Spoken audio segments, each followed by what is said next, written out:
Combien d'années avez-vous passé à vouloir changer votre corps? Pour moi, ça fait 15 ans. J'avais 13 ans la première fois où j'ai voulu changer mon corps. J'avais 13 ans quand j'ai eu ces premières idées de me dire que mon corps ne me plaisait pas, que mon corps n'était pas assez, que mon corps n'était pas assez bien, n'était pas assez beau, que mes complexes sont arrivés.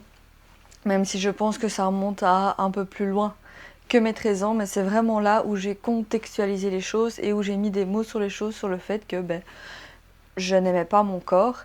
Aujourd'hui, j'en ai 28 et les 15 dernières années, j'ai pensé que mon corps n'était jamais assez bien. Peu importe avec 30 ou 40 kilos de moins, avec 30 kilos de plus, avec 15 kilos de plus, peu importe le poids que je faisais, je pensais que mon corps n'était jamais assez bien. J'ai encore ce combat dans ma tête à l'heure d'aujourd'hui qui me dit d'une partie que je suis pas assez parce que mon corps ne répond pas aux normes de la société, que mon corps est gros, que mon corps n'a pas ceci ou cela.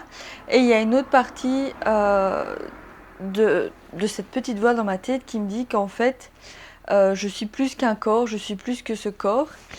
Et j'ai toujours pensé, d'aussi loin que je me souvienne, j'ai toujours pensé que pour être heureuse, il fallait que je change mon corps.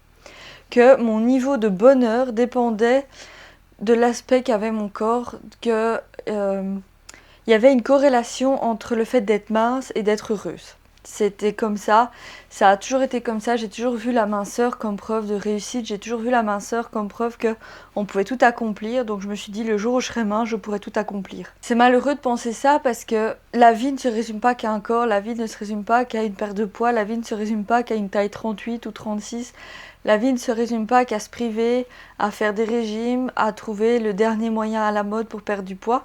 Je trouve ça triste d'en arriver là, surtout à 13 ans, et que pendant la moitié de ma vie, même un petit peu plus, j'ai passé mon temps à faire la guerre contre mon corps, j'ai passé mon temps à me détester, j'ai passé mon temps à me dégoûter, j'ai passé mon temps à vouloir changer le corps que j'avais. Et au fond, j'ai toujours pensé que le problème était mon poids. Ça revient au fait que je disais juste avant que pour réussir, il fallait être mince. Et en fait, j'ai mis ma vie en pause. Dans le sens où, si vous me suivez depuis quelques temps, vous savez que je suis atteinte de lipodème et qui est une maladie qui touche tout ce qui est tissu graisseux. Donc, mon corps ne répond pas au déficit calorique comme une personne normale. Quand je dis normale, c'est une personne sans problème médical, une personne sur laquelle le déficit calorique fonctionne. J'en ai parlé dans plusieurs de mes vidéos, n'hésitez pas à aller voir. Ici, je parle vraiment du fait que j'ai découvert cette maladie et je pensais réparer cette maladie. Pas dans le sens en guérir, mais réparer dans le sens où j'ai fait mes opérations pour la mauvaise raison. J'ai fait mes opérations pour être plus mince et pas pour guérir. En fait, c'était un peu 50-50. C'était un peu dans le sens où il y a une partie de moi qui voulait forcément ne plus avoir de douleur, ne plus souffrir de cette maladie comme je souffrais avant mes opérations. Et il y a une autre partie de moi qui le faisait pour paraître plus mince. Parce que si on enlève des litres de graisse, ça veut dire qu'il y a des centimètres qui disparaissent, ça veut dire que je vais paraître plus mince, ça veut dire que je vais perdre du poids. Et tout cet aspect-là m'a fait que, a pris le dessus sur l'autre aspect. Et a fait qu'au final, j'ai choisi un chirurgien qui m'a raté et qui a empiré mes jambes et où je peux encore moins voir mes jambes par rapport à avant, où mes jambes me dégoûtent encore plus qu'avant. J'en parle dans une de mes vidéos que j'ai fait il y a pas longtemps. Mais voilà, ici c'est pas le sujet. Ici je veux vraiment qu'on se reconcentre sur le fait que ta valeur ne dépend pas de ton poids. Et j'ai encore du mal, je travaille là-dessus, j'essaie de prendre conscience que c'est pas parce que je suis grosse que je n'ai pas de valeur, c'est pas parce que je suis grosse que je ne mérite rien, c'est pas parce que je suis grosse que je ne vais pas réussir. Et en fait, j'ai encore cette petite voix dans ma tête sur laquelle il faut que je travaille, qui me dit ton business marchera pas parce que t'es grosse. Tu peux pas faire ceci parce que t'es grosse. Ta relation va forcément finir par foirer parce que t'es grosse.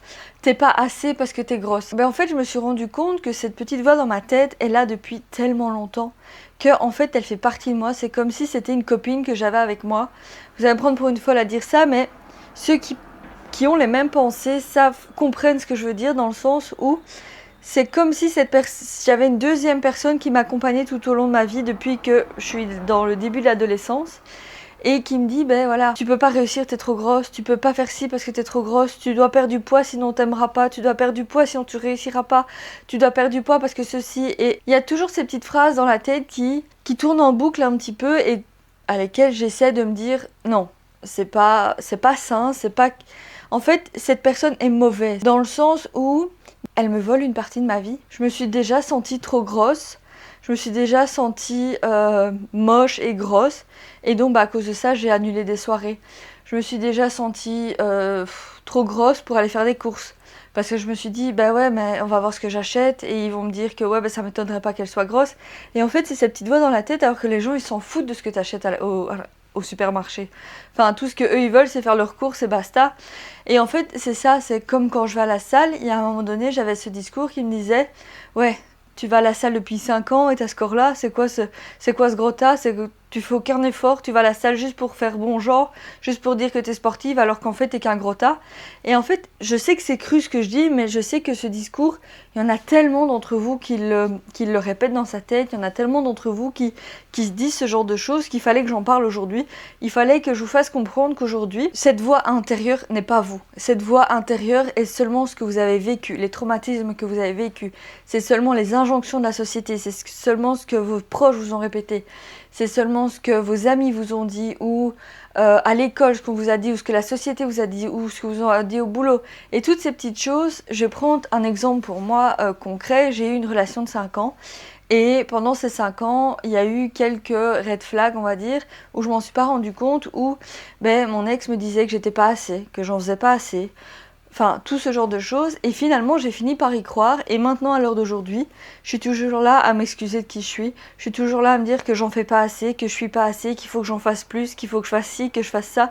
Que si je rends pas des services, je suis pas assez et que je sers à rien.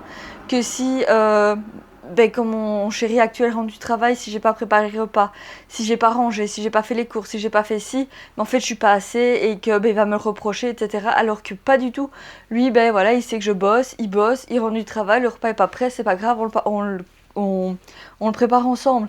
Et en fait, j'ai encore ces mécanismes de me dire, voilà, il y a quelqu'un qui m'a répété tellement de fois que j'étais pas assez que j'ai fini par le croire.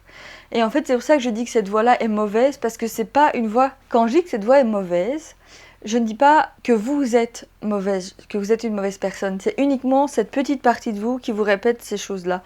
Et j'ai vu une astuce sur internet qui disait qu'il fallait nommer cette voix-là et la faire taire. Dans le sens où, si vous lui donnez un nom, vous allez la rendre réelle et ça va permettre à votre cerveau de la combattre plus facilement. Voilà, c'est une petite astuce que j'ai vue. Personnellement, j'ai pas encore essayé. Je suis encore en train de me dépatouiller. Ici, j'ai commencé une thérapie, je vous en parle dans la vidéo précédente. Après, voilà, vous savez, comme à mon habitude, la vidéo part dans tous les sens. C'était pas du tout le sujet de la vidéo au départ. Mais c'est comme ça, je fais au feeling, j'allume ma caméra et je dis ce qui me passe par la tête au fur et à mesure que mon cerveau pense.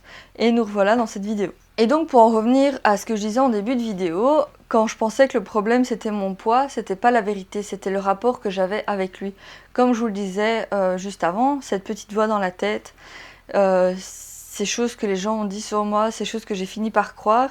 Et en fait, au final, mon corps n'était pas vraiment le problème parce que mon corps, actuellement, il est malade. Mon corps est malade. Mon corps a du mal à suivre certains jours. Mon corps est fatigué. Mon corps a besoin d'aide beaucoup plus que d'habitude. Et donc, forcément, il y a cette petite voix dans ma tête qui me dit « Ouais, t'as un corps de faible, t'as un corps gros, donc forcément t'es fainéant. » Vous entendez ce genre de discours qui, encore une fois, n'est pas réel. Je suis malade, j'en peux rien, c'est une maladie chronique, je me fatigue plus vite que quelqu'un d'autre, j'ai des douleurs qui apparaissent alors qu'à d'autres personnes pas du tout. Et donc c'est ça aussi qu'il faut que je fasse les choses différemment. Je vous en parlais dans la précédente vidéo où je vous disais que j'allais entamer une perte de poids parce que j'ai un projet de chirurgie pour mon ventre et mes jambes pour réparer les dégâts de mes 2 anciennes chirurgies. Et donc en fait avec le chirurgien, comme il y aura de la peau à retirer, il m'a demandé un objectif. Et donc je lui ai dit écoutez 15 kilos. Et donc en fait il m'opérera à condition que j'ai perdu ce poids là. Après, c'est vraiment indicatif. C'est vraiment quand je me sentirai mieux, quand j'aurai fait la paix avec mon corps, quand j'aurai l'argent, parce que l'opération coûte 7 500 € comme celle de mes bras, donc il faut que je trouve 15 000 € d'ici l'année prochaine. Donc abonnez-vous, comme ça je suis payée par YouTube. Non, je plaisante. En fait, ce que je veux dire par là, c'est que ici, je vais faire une perte de poids, pas basée sur mon aspect physique, mais plus sur ma santé. Une perte de poids qui sera basée sur un objectif que j'ai mis avec un médecin qui est bienveillant, qui est doux, qui est gentil, qui s'est intéressé à moi, à mon parcours. Et je mets les choses en place différemment. Si vous avez écouté ma dernière vidéo, vous le savez, j'ai mis 5 choses en place qui me semblaient importantes, donc je vous en ai parlé. Et en fait, ici, je veux vraiment changer le rapport que j'ai avec mon corps. Je veux arrêter de vouloir perdre du poids parce que je le déteste. Ici, je veux perdre du poids pour prendre soin de moi. Je veux perdre du poids parce que forcément, pour diminuer mes risques cardiovasculaires à cause du surpoids, pour diminuer mes risques de diabète parce que j'ai la résistance à l'insuline. Enfin, vous voyez, cet aspect beaucoup plus médical, cet aspect beaucoup plus basé sur le futur, dans le sens où dans 40 ans, j'ai pas envie que mon surpoids me cause une crise cardiaque parce que j'ai pas pris ça à temps quand j'étais jeune, ou parce que j'ai du diabète, parce que j'ai pas pris ma résistance à l'insuline au sérieux.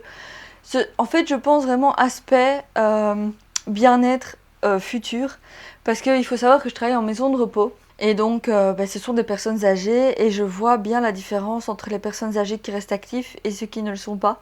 On voit vraiment la dégradation musculaire, on voit vraiment les personnes âgées qui restent actives, qui vont se balader tous les jours, qui font un peu de sport ou des choses comme ça.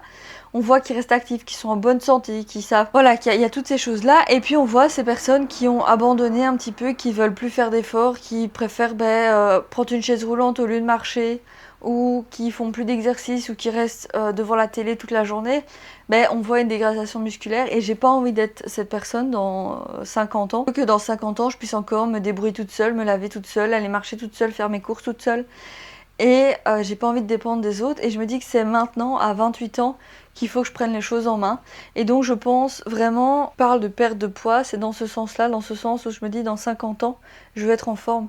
Je veux pas avoir de diabète, je veux pas faire de crise cardiaque. Après, rien n'empêche, je dis pas, mais ça diminue quand même les risques de perdre du poids.